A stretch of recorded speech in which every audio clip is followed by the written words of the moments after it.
Sa mga anak po ng mga OFW, huwag mo sisisihin si nanay mo o si tatay mo. Bakit parang kulang siya ng oras sa'yo? Alam mo ba kaya siya kulang ng oras sa'yo?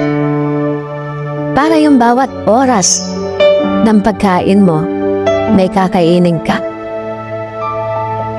Alam mo ba bakit kulang siya ng oras? Para yung oras, sa bawat oras na mag-aaral ka, may pang-aral ka. At alam mo ba bakit kulang sila ng oras sa'yo? Para yung oras, sa bawat oras na uuwi ka, may bahay ka na uuwian. At doon sa mga anak na nagtatanong, bakit ibang bata ang inaalagaan ng nanay ko? Tandaan mo, habang ibang bata ang hawak ng nanay mo, sa puso niya ikaw pa rin naman yung naroroon.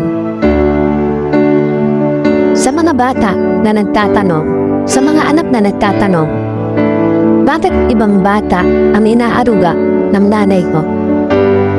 Alam mo ba na habang ibang bata ang inaaruga niya, sa puso niya, ikaw pa rin yung naroroon.